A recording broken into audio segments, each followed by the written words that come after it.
Hello, everyone. Welcome to this episode of Ecoffee with Experts. I'm your host, Matt Fraser. And on today's show, we're going to be talking about data analysis strategies and tips to grow your small business with Yader Gil. Yader is the founder of Progeektech, a webflow development and marketing agency based in Temecula. Did I say that right? Temecula, yeah. Temecula, California, yeah. He boasts years of experience working in the corporate world, managing stores and overseeing sales. And the idea for ProTech came to Gil when he was in the midst of a devastating depression after being laid off from his corporate job of 13 years. Once he realized he could express his creativity and build new skills in online marketing business growth, he set his foot forward to his exciting entrepreneurial journey. He is the single father of two amazing boys who keep him young at heart, and he demonstrates a deep-rooted passion for simplicity and creativity. Yader, thank you so much for coming on the show. It's a pleasure to have you here. My pleasure. Thank you for connecting as well, Matt. Hey, awesome. Hey, so for 10 years, you worked as a store manager. Well, more than 10 years, you worked for Radio Shack. Yes. What was your experience working there, and how has it helped you in your current profession and running your business today? Yeah, it's pretty interesting. So Radio Shack, honestly, it was I was never interested in sales or managing or any of that stuff. So before that, I actually used to work in a restaurant as a waiter.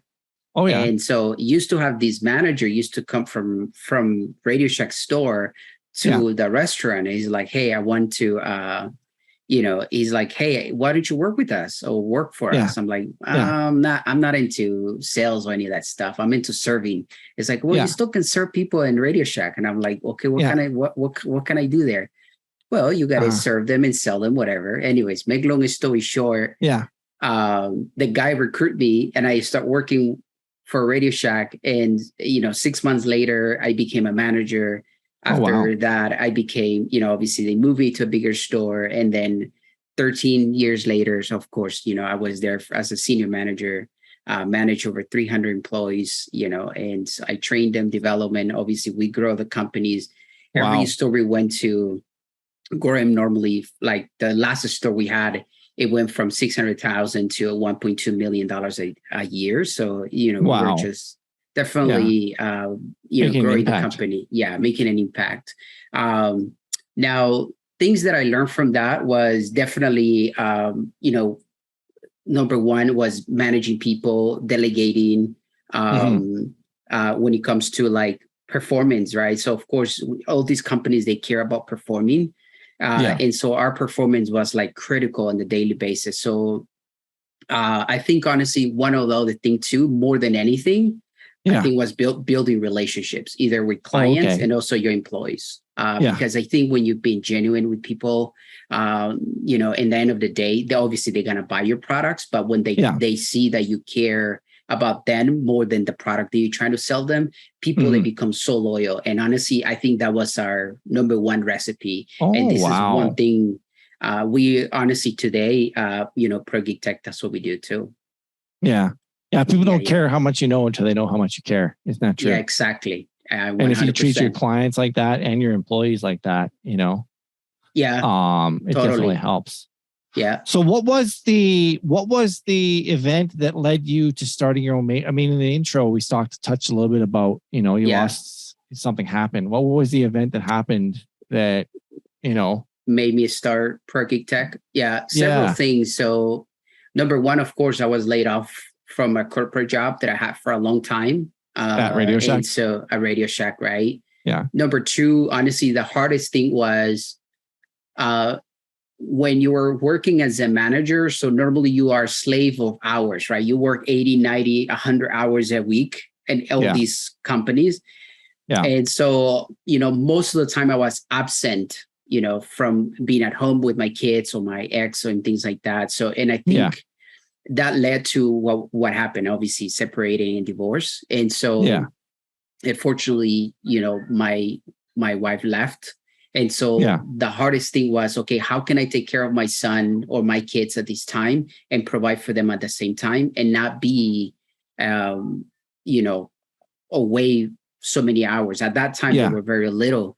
And so that led me to like, I couldn't honestly I wasn't able to pay a babysitter, pay my rent, pay my bills, my food, and at the same time be with the kids. It was really difficult. More as a man, because as a man, to be honest, to me, I had a neighbor and the husband thought that I was trying to hit on her, but obviously I was just trying to ask her for help. And a lot of the times has these misconception. And so the best part of all this, a friend of mine asked me, I said, hey, why don't you, build us a website? And I said, yes, I never done that. So let me check it out. And honestly, I went and started learning about it. I started downloading so many courses, learning from all the best gurus at that time. And so, and from that, and honestly, he referred me to one client, another client referred me to another one. And I start building pretty much the relationships from that. And so today, of course, 10 years later, it's 100%. That's what I do. So that was 10 years ago. Yep. Wow. So it was 20, correct me if I'm wrong, then it's 23 years ago that you started your journey at Radio Shack. And then it's been 10 years you've been going strong. Yes. Yeah. That's interesting. So you were able to you basically trained yourself, self-taught how to do websites. Yeah. Well, what did you start using? I learned a lot of things, of course, because design is the one thing, but of course, my interest before that, it was marketing. I want to know, when it comes to other things other than, SEO, how can I outrank competitors? How do we do research? Obviously I learned how to do PPC. That's one thing I was doing with Google advertising, especially. So, all those things, of course, and then within that as well, doing design at the same time. Yeah. Yeah. What made you did you fall in love with it instantly? Did you like it? The web design part of it, or were you just doing it just to make money? No, to be honest, I always liked design, when I was a Radio Shack, I used to design these flyers that they were not allowed, but I was designing them and just to bring more business. And I never got approval, but I was doing it behind the doors for us to bring more leads. To get more leads in. Yeah, and bring the flyers, go outside in the parking lot. Believe me, it did work. And that's the reason that we're successful. Wow. Most of the time. So I always liked design. I did like design. Of course, I didn't know much about design. Of course, like you said, I start learning about UI, UX design, about the marketings, about all these different things, and I think that really helped me what we do today. But yeah, definitely, it was an amazing experience. What did you start off with? Obviously, did you start off using WordPress? I started using first Wix. Oh, Wix first, okay. Yeah, and because that was the easiest thing that I could learn without any code or anything. And then from that, I went to WordPress. Okay. And then during that time, that's when we use a new platform, which today is honestly one of the strongest one. It's called Webflow. And so I said, hey, somebody on a chat, I was in a chat because I was frustrated for a project that I was doing. And I couldn't, it was so many issues that I was having. And then this guy's like, have you tried Webflow? I think Webflow can do this for you. And I say, oh, let me check it out. So I went, I signed up, I try it out. And of course, 10 years ago, maybe 9 years ago was back then, wasn't as intuitive and that is right now. But honestly, I've been learning so much from it since then. So and that's what we use 100% today. So how many years have you been using Webflow then? Just out of curiosity. So about 7 years now. Oh, 7 years now. Wow. Yeah. Right on. What do you love about it the most? To be honest, the flexibility of how much I can customize any designs without limitations. That's number one. Okay. Number two, I like that in my case, when it comes to the clients, I think that from an agency perspective, that's one of the hardest thing. Once you build and develop a website, you hand it off to the clients and they don't know what they're going to do. When Webflow, that's what it makes it so much easier because they can definitely, as for a 2-year-old, I say, for a second grader. So they can actually make changes without affecting the design, without knowing any code. You simply, and you build it obviously with that perspective, right? How can I make sure the client has access to these and make changes without the need of any designers or developer? And so that made it so much easier for us. Yeah. What's one thing about it that you would improve if you could? From Webflow? Yeah. If the sky was a limit and there's one thing that you could change about it, that you could talk to the developers at Webflow and say, hey, integrations. Integrations? Yes, because the integrations that we have in there, it's obviously it's limited to whatever you have. So in some cases, as an example, people wants to create functionalities that don't exist. Like example, e-commerce, you want to add likes or you want to add favors. So you want to add, some little different things. Definitely you can do none of those things. Or create comments to a blog. You can create those things unless you use third-party applications. Okay. So you'd have to use like a subdomain for a WordPress blog if you want to. If you want to do that, otherwise you still can do blogs through Webflow, and I think it's really powerful. But you cannot create comments. Correct. Yeah. Well, some people like Darren Shaw of Whitespark. He turned off comments on his blog because he's like, comments are dead. People are just using it as spam. Those links don't even have any value anymore. I agree. So to me, what about integration with marketing automation platforms? So like ActiveCampaign or MailChimp or things like that. Does Webflow integrate with those? Sure, definitely you can. Yeah. Okay. Yeah. Oh, right on. Cool. Hey, I noticed that in recent news, Progeektech has announced the launch of a new service called ConvertSmart Framework to support struggling small businesses and help them realize their true potential. What's that about? Yeah. So one of the issues, or I would say problems that we commonly see with small businesses, right? They're either they get overwhelmed, right, with so much information out there, and so every business is right. Normally, if we know what is the process of our business, every business needs traffic, right? They need conversion and they need sales. Those are the three main things that makes any business, right? So in this case, the question is, where are going to get this traffic, either online or offline? Where's that come from, right? And the next thing is, okay, now how are we going to convert it, right? Either I'm going to use a website, CRMs, forms, social media. What are the things where all these different things is going to convert? And the last thing is, how are you going to make your sales, right? So with that in mind, because we normally see, as an example, people coming to us is like, oh, help them with the website, right? We'll help them with the website, but that was only one part of the equation, because now they need to get their traffic. They need to figure out how to do a conversion, how to make sales. And so then at the end of the day, the website didn't do that job, right? And then if you do the SEO, okay, you do the SEO, but and then your website is not ready for converting, right? And then the content, the design is not really well. So in this case, it doesn't do that job either. So we come up with the idea that says, hey, what about if we build something that will help with businesses from beginning to end? And in this case, we come up with ConvertSmart, which ConvertSmart, and it's in the end of the day is end-to-end solution, right? That to help their marketing needs and their online presence. So in this case, help them with, okay, we're going to help them with traffic. In this case, what do we do with traffic, right? We do organic SEO, right, for them. So that's number one. When it comes to the website, we rebuild the website for them. And then after that, we actually create automation system that it will connect with all these things at the same time. Oh, wow. That's very interesting. Hey, what part has data played, and how has data played a journey? What part has data played in your journey in regards to becoming a marketer and using data? Yeah. To be honest, like most of the time, data for us, it's incredible because, of course, there's so many ways you can go for data, right? But in this case, if we're thinking about from every business perspective, data is everything, right? In this case, how do you know who's your target audience? What do they do when they do? Your competitors, any of that information, obviously, all of them are vital. So in our case, we think is like the role that it plays in this case is, I don't know, it also depends what are we going to do with this client, but let's pretend from the SEO perspective, right?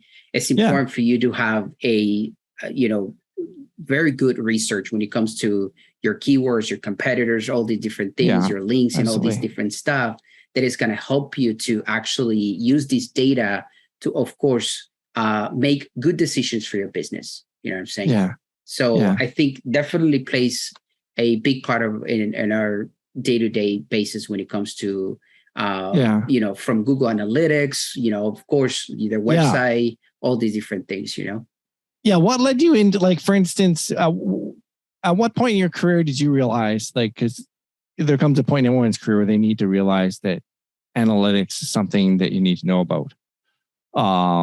Besides just installing Google Analytics on the website, that being able to read the data and interpret the data and know what the data is saying. What was your journey like into that? Like, was there a specific campaign that you worked on where it was like, man, Yeah. We had several different projects that, and actually, especially this one, we were working with dental offices. Oh, okay. During that time. Yeah. And one of the problems is these clients always said that we didn't have any results, and we didn't have, it's like we pay and we pay, we didn't have any results. Yeah, I know. And so that's when we came up with the automation stuff. And so we say, okay, well, we need to figure out a way that we can track these data and really educate, in this case, the client, for them to understand what is it working or not working. And so definitely Google Analytics, I think, is a very good thing to do, or helps. But of course, in our case, we use our CRM systems that also not only give us, what could be, but actually what it is 100%. It's like, hey, you got these many leads, and of these many leads, you didn't call all of them. Like most of them actually didn't respond. You didn't reply. It's like you didn't even not reply. Yeah, if you're not replying, you're not gonna get the sales. So no, that's so true, man. So definitely, I hear what you're saying, because I told you I was the marketing director at a dealership, and I'll never forget the general manager, who was the owner's son, who's part owner, pulled me into the office and told me what I was doing wasn't working. And he said, well, how do you know? Like, I mean, I had to play dumb. And he's like, well, because we're not selling any cars. I'm like, oh, okay. And I said, okay, let me go see what's going on and come back to you. So that's when I knew about analytics. That's when I hit the hyper focus button on analytics, like the supernova. So I went in and connected. I created all the goals, even more goals and proper goals. And I implemented phone tracking and connecting the phone tracking to the CRM and the call tracking and registering events in Google Analytics. And, I even went so far as to create goals that were like, time on site goals for certain pages, and the views of certain pages, specific pages that were specific KPIs that registered the quality of the traffic, and so on and so forth. And I was able to show that, hey, look at these numbers, look what I'm doing. I increased the website traffic by, I was saying off camera, over 200%. Lead volume went up 139. Okay, year over year. And I would show year over year, month over month, showing the increases continuously, even bringing it down into channel by channel. Wow. And the sales department, I was even uploading the CRM data at the end of the month and uploading it to Facebook so that I could say, this is how many people we sold cars to based on this campaign. Now, I couldn't go into the DMS, the dealer management system, that was the accounting system, to show them the return on investment. And they were kind of, what's the word I'm looking for? They were very, because they didn't want me to know how much money I was making them, because then they would have to pay me more money, or you know what I mean? Like, they downplayed. Yeah. It's funny because then at that point they could no longer downplay the success that I was doing, because they were kind of like, yeah, you're doing an okay job. And it's like, at that point I knew the job that I was doing. And so it's so important for us as marketers to have that data and to learn that data. And eventually I shut them up. Like, there's nothing they could say. Although they did start to bitch about the leads not being qualified. So that's where they could then go, oh, you're getting us lots of leads and they're not qualified. It's like, kiss my butt, man. Like, here's the parameters. Someone that has filled out a lead, they have a real email address, real phone number. They're obviously interested in a car. What more do you want? You want it on a silver platter that they just walk in and make a $20,000, $30,000, $60,000 purchase with just, here's my credit card, give me the car? Like, come on. Like, that's the thing I get frustrated with. I mean, differentiating between a marketing qualified lead and a sales qualified lead, I know that there's parameters there. Yeah. But in many times I've done both. I've sold cars and I've done marketing, and I know how to do both. Yeah. So I know what it takes to do both. And like you said, many times these people, they don't even answer the damn phone. Yeah.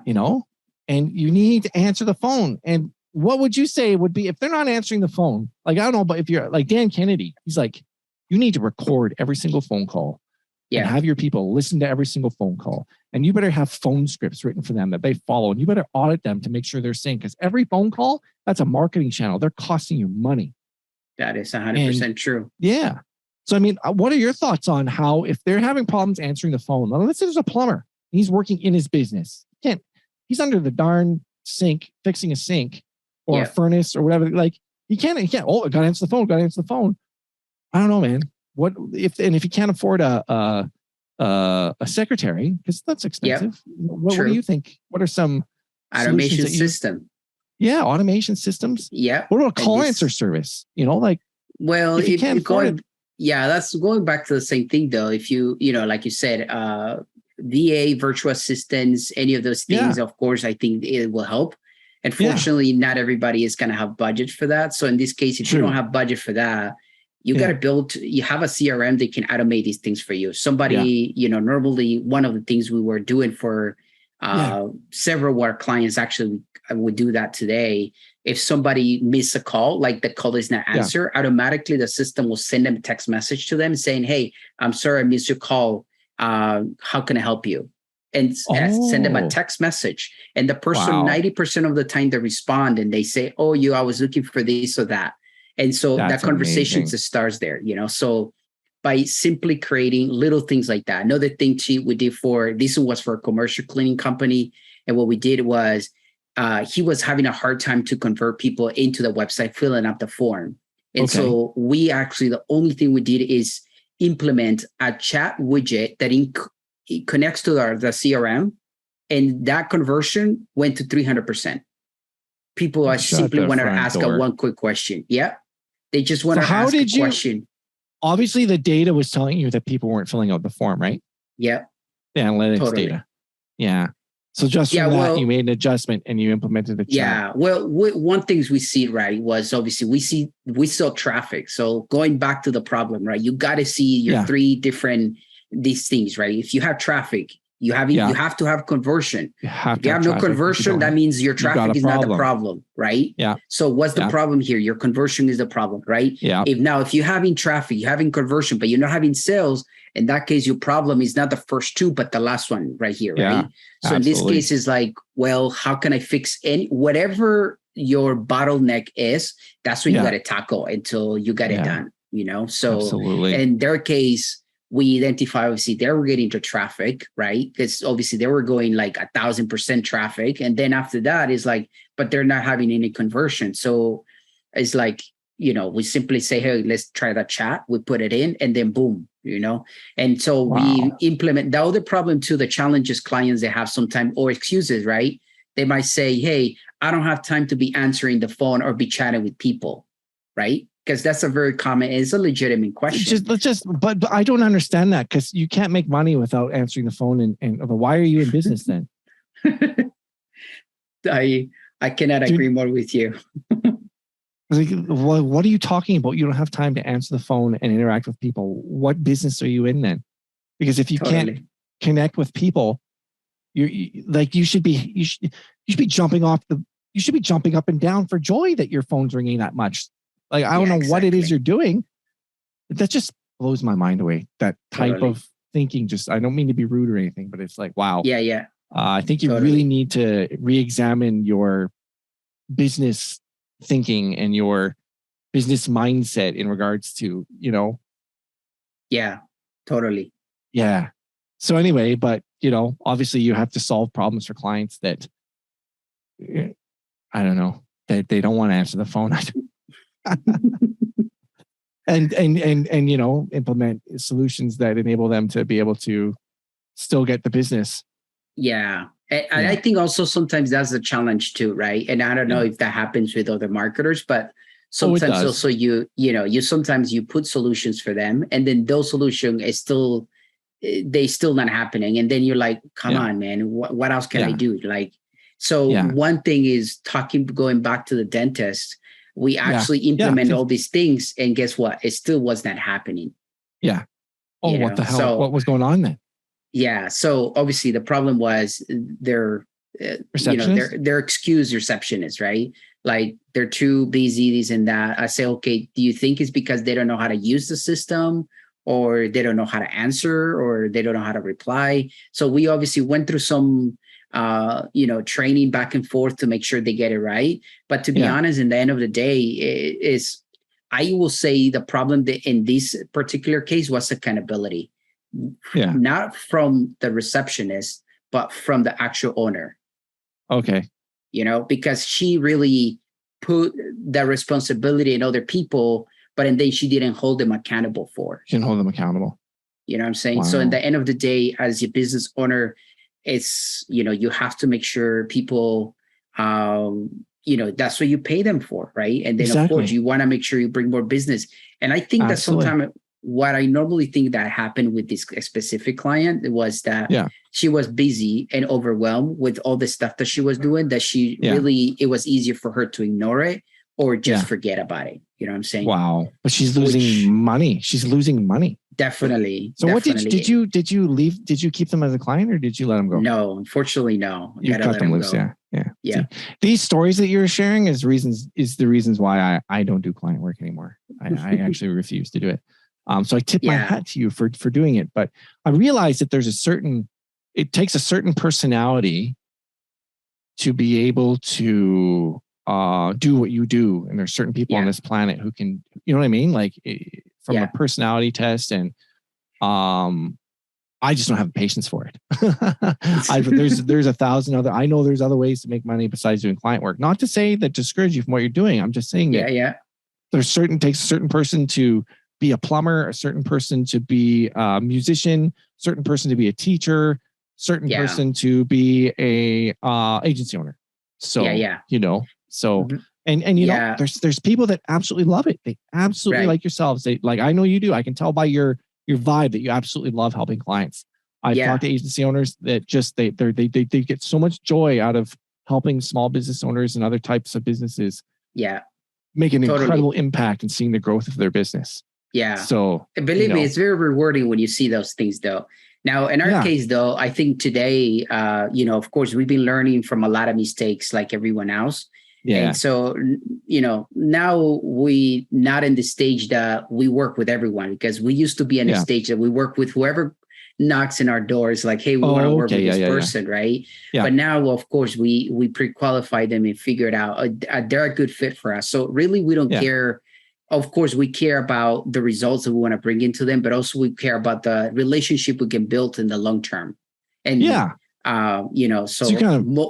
we have clients, honestly, that has been working with us for, I don't know, 5 years, 7 years, Wow.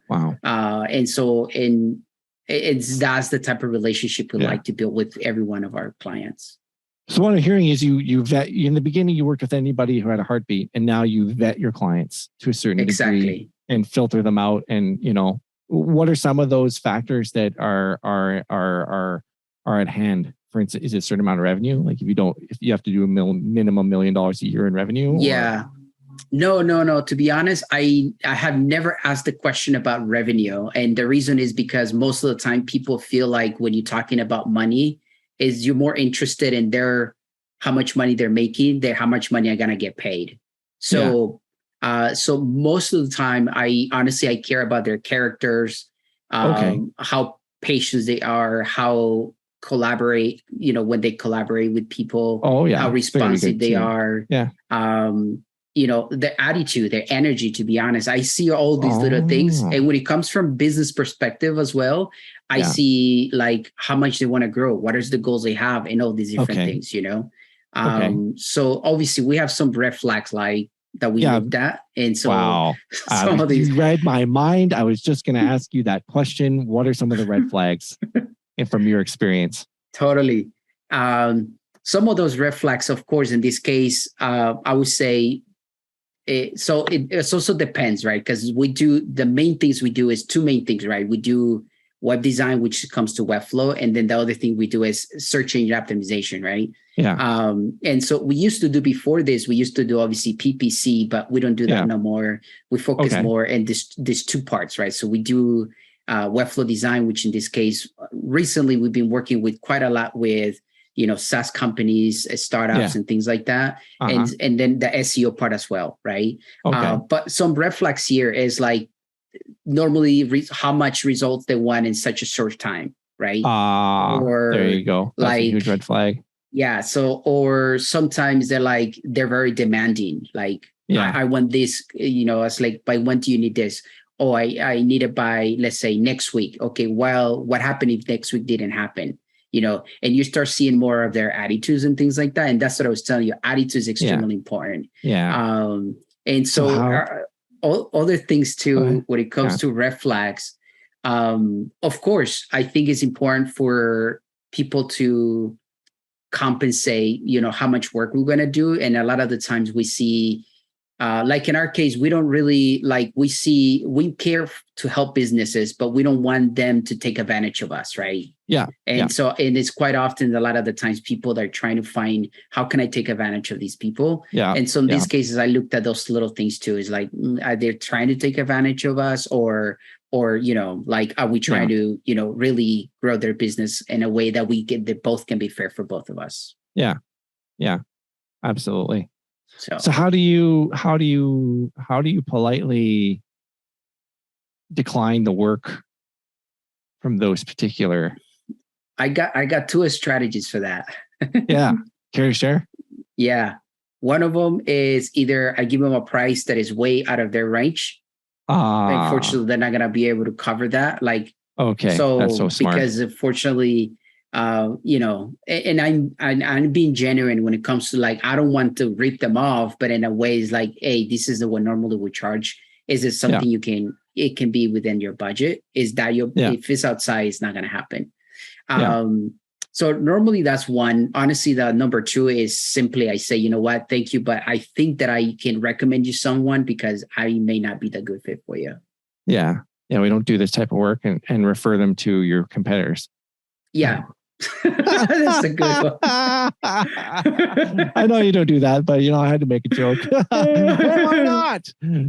Find out who your most nasty competitor let me send you. Yeah, I would do that, but anyway, it's not very nice. That's a good one. Actually, I'm gonna use it now. Right on.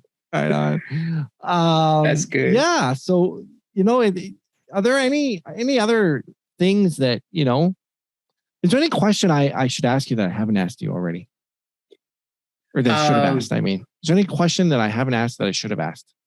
Yeah. I think, like, normally I always say when it comes from, I'm not sure, normally your target audience or listeners are other agencies, right? Yes. Yeah. So I normally say, from an agency perspective, right, is like, I think we constantly are dealing with how can we grow, and constantly we're looking for, okay, how can we bring more leads, more revenue, and things like that. And I would say, commonly, like, you see so many gurus out there. We're gonna bring you 5 to 10 leads every month. I don't know how many times you see these type of emails. I get these messages every single day.